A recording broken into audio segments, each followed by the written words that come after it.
Hey folks, Aaron here. Welcome back to an anime review. Today we're looking at Fate Extra Last Encore Episode 3. So this won't be a long review. I don't really have a lot to say about this week's episode. We learned a little bit more about the Holy Grail War, obviously, in this world. Because remember, I think people forget, this is not the same Holy Grail War we're accustomed to. There's more of a, I want to say, interesting element to it, where it's a layered element.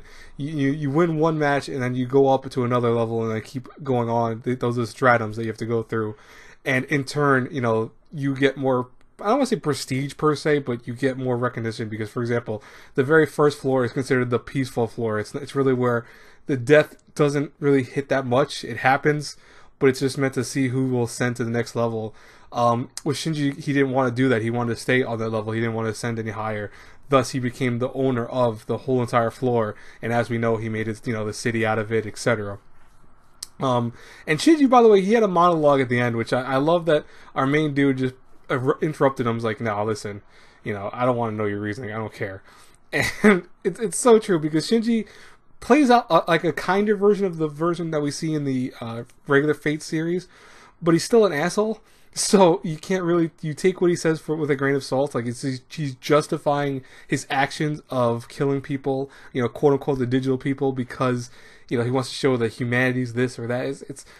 It's really just a Fox thing. Like he really has no actual reasoning beyond his own interpretation of what he wants to do in life. And I think even his servant realized that, but just felt sorry for him in many ways. And as we learned, the rider class was Drake of the legend, where there was the sailor who would always go around and steal various treasures and stuff like that, and was known for finding tons and tons of different places, etc. Francis Drake, as a big-breasted female, by the way, which, okay, but anyways, that was a pretty simple thing for the whole most part. We saw that our main man, he's calm under everything, man. Holy crap, the dude sinks down all the way to give Saber a kiss, which is to transfer his mana to her, and he's like, "Nah, it's okay, it's all good." Just lets her go up. It's like, jeez.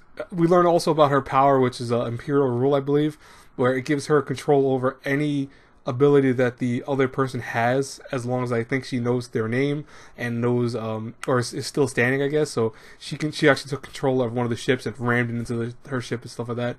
It was a very quick fight. I mean, it really didn't have a lot of substance, but it was more just the kind of concept of learning a little more about this week and actually learning a little more about the system at play. We learned that Rin's main job is to keep everything in order. Now, if they're playing it the way I think they're playing it, this is the version of Rin. This is supposed to be like the actual version of Rin, but in digital form, where it's supposed to be her as the law and order of the system. She's meant to keep everything, like I just said, in order via killing who she has to kill or helping who she has to help. So I don't want to say she won't help our main dude for the whole time, help him and Saber, but she probably will always be there to guide him or to keep him safe, as she said in one of the parts of the episode that she wants to protect them in general. So I feel like she will be an ally, but I also feel like at times she will be very distant. I have a feeling, especially when they get higher up.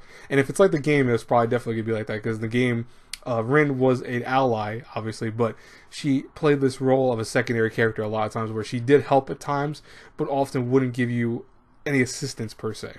So I'm very curious to see how they're going to do that, and I'm very curious to see what's the next floor you're going to have.